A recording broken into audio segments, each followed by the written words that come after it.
lagi di channel YouTube saya, Juliana Claire. Jangan lupa subscribe, like, komen, dan share. Nah, hari ini spesial banget karena saya akan menjawab pertanyaan-pertanyaan Q&A dari Instagram saya. Buat kamu yang belum tahu Instagram saya itu claire.juliana, kamu bisa follow ya. Nah, ada dua pertanyaan yang mau saya jawab kali ini. Yang pertama, bagaimana sih caranya merubah diri kita? Lalu yang kedua, bagaimana caranya mengurangi merasa bersalah ketika kita melakukan kesalahan, dan bagaimana kita tidak mengulangi kesalahan yang sama. Nah, saya mulai ya dari pertanyaan yang pertama, bagaimana caranya untuk memulai suatu perubahan diri.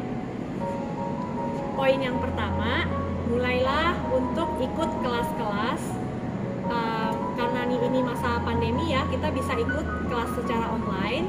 Nah, saya sarankan kelas tersebut kamu carilah topik-topik yang kamu belum tahu sebelumnya, dan topik-topik tersebut kalau bisa itu adalah sesuatu yang sangat berbeda dari pekerjaan. Yang kedua, perbanyak meditasi dan melakukan yoga. Kenapa?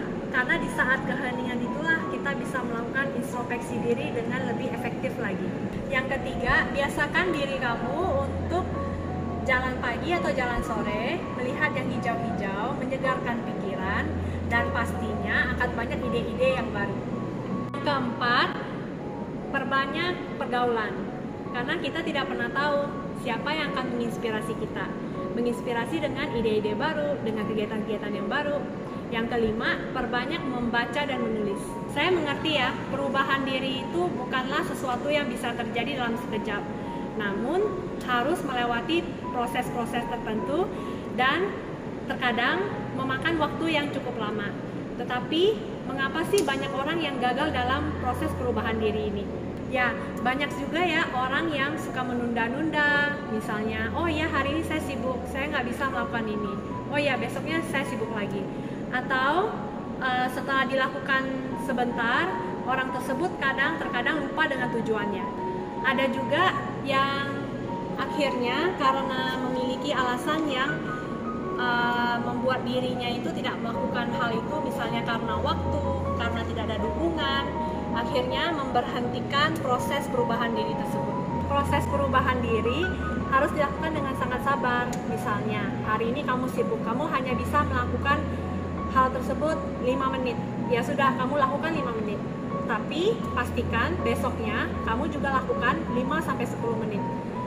Dan kamu lakukan itu secara konsisten. Dan syukur-syukur di hari-hari kedepannya kamu bisa menambah waktu yang kamu lakukan. Banyak ya orang itu menjadi tidak percaya diri dan takut untuk menceritakan apa sih yang mau mereka ubah dari diri mereka kepada teman-temannya. Mengapa? Karena mereka takut kritikan. Padahal ya sebenarnya apapun yang kita lakukan tentu saja kita menuai kritik. Namun untuk menjadi seorang pribadi yang kuat, kita harus mulai membiasakan diri untuk menerima kritik. Oke, kita lanjut ya ke pertanyaan kedua. Bagaimana sih caranya tidak menyalahkan diri sendiri jika kita berbuat kesalahan? Dan bagaimana caranya kita tidak mengulangi kesalahan yang sama?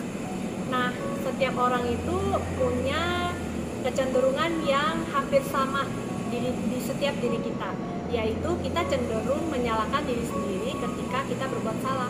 Mungkin ya ketika kamu berbuat salah, kamu berpikir ya, oh saya orang yang paling bodoh, atau saya orang yang paling gagal di dunia ini. Padahal sebenarnya bukan hanya kamu, banyak sekali orang-orang yang merasakan apa yang kamu rasakan. Nah, bagaimana sih caranya jika kita mau tidak mengulangi kesalahan yang sama? Setiap dari kita, jika kita ingin merubah diri kita butuh pengganti. Saya kasih contoh ya. Yang pertama, jika kamu itu suka makanan-makanan yang tidak sehat, goreng-gorengan, yang banyak minyaknya, atau yang banyak campuran bahan kimianya, jika kamu ingin merubah kebiasaan kamu menjadi seseorang yang mengkonsumsi makanan yang sehat, maka kamu butuh sebuah pengganti. Nah, untuk menggantikan itu, mungkin kamu butuh mengurangi apa yang kamu konsumsi, lalu kamu gantikan dengan sesuatu yang lebih sehat, misalnya sayuran dan buah-buahan. Nah, saya kasih contoh lagi ya, yang kedua ya. kalau kamu orangnya suka boros. Misalnya kamu kalau kemauan itu suka belanja barang-barang yang tidak kamu butuhkan karena ada sale. Lalu ketika kamu bawa semua barangnya ke rumah, kamu jadi nyesal di rumah. Nah, ini saya mau kasih contoh bagaimana sih caranya kita merubah itu. Saya sarankan kamu memiliki 2 akun tabungan. Yang pertama itu untuk tabungan pribadi, misalnya berapa persen yang kamu sisihkan setelah mendapatkan gaji. Yang satu lagi itu buat belanja. Jadi ketika uang belanja itu habis, kita tidak tergoda untuk membeli barang-barang yang sebenarnya kita tidak butuhkan. Dan juga kurangi penggunaan kartu kredit. Buat kamu yang belum follow Instagram saya, follow ya, claire.juliana. Nah, di sana kamu bisa bertanya apa saja, kamu bisa DM saya secara langsung ataupun komen di postingan saya. Terima kasih sudah menyimak video saya harap video ini bermanfaat buat kamu.